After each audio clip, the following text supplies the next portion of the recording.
Welcome to the video. The gang's all here. Hi everybody. I'm gonna make some coffee and tell you about the refrigerator. So when we first bought the house,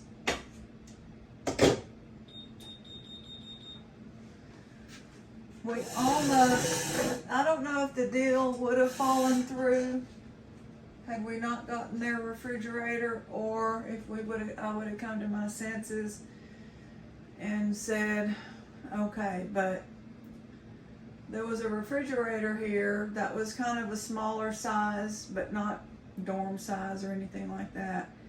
And the people that own the house wanted to take it with them. And we just did not have money, not one more dime, for anything else once we made the down payment and all that.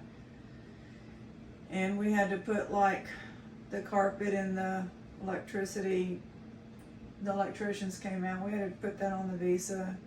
Of course that's paid off by now, but anyway,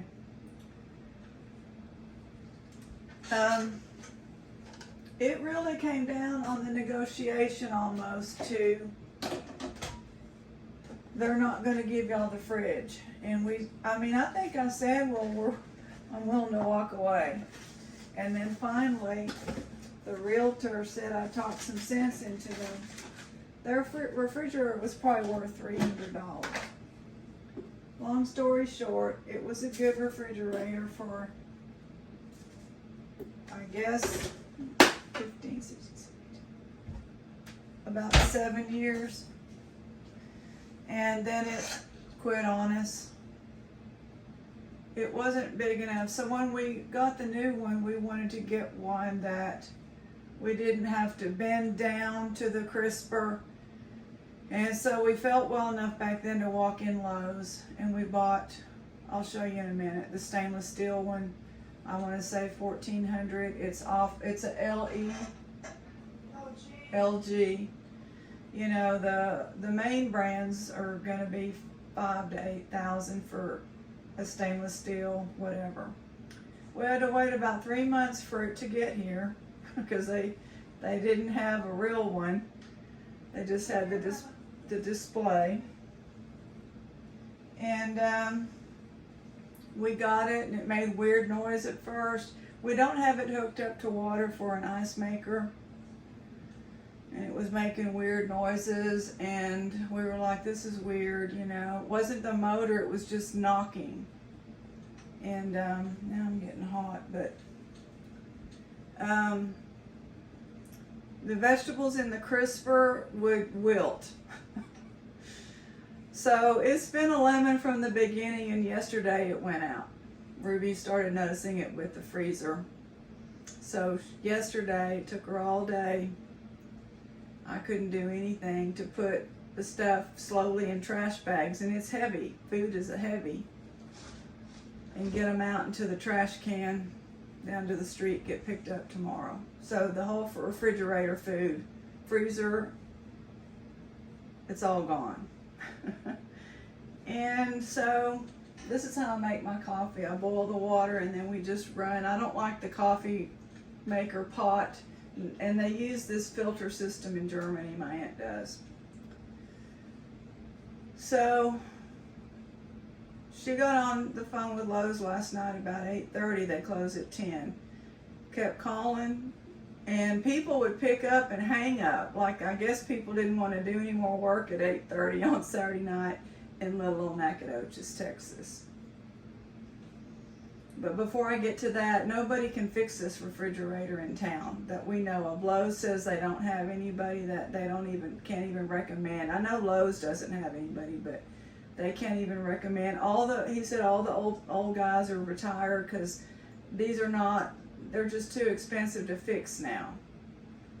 And so we looked it up. A compressor for this thing would be $800, and a ballpark figure, and the panel that runs the thing, which I don't think it's the panel because the light comes on, would be $800. But I think it's the compressor. There's no motor running, and it used to be real hot along the side. It's always been hot.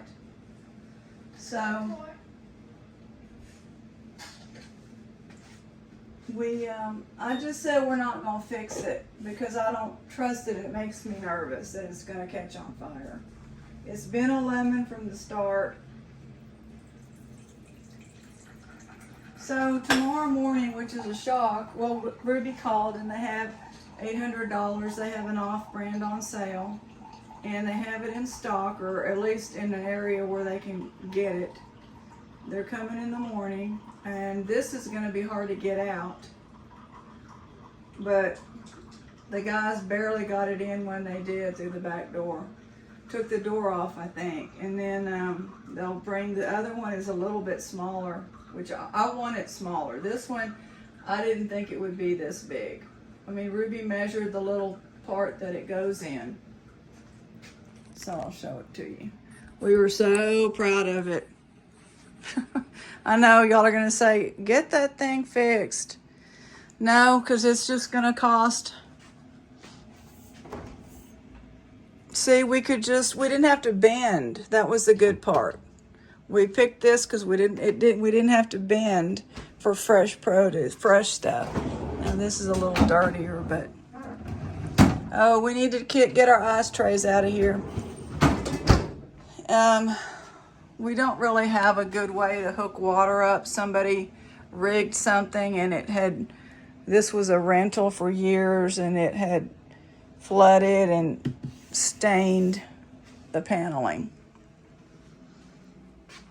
So that's the story of the refrigerator in our life, and it's going to be gone tomorrow. But, you know, that's kind of, in my opinion, I'm going to put this back on here. You know, that's what's going on lately is everything, and y'all know it because y'all live in the world today. I'm not going to say this country because I think it's everywhere. Everything is getting so crazy, and to fix now is crazy. And I don't know, even my old truck, my dad's 2000 truck, it needed an alternator that time, and of course we had to have it towed, which that price went up to $100 from $50 over the last 2 years. But by the time we got it back, it's always $1,000. So anyway, the refrigerator tomorrow is $800. Yes, it's on my Visa card, so we'll work on that. And so that's the story, and hopefully it'll last. I don't know, who knows these days, you know. So anyway, that's the story of the refrigerator. I did make a video of jewelry. It will be on at 5:45. It's not just sterling. There's one sterling bracelet, and it's costing some good stuff. See you then.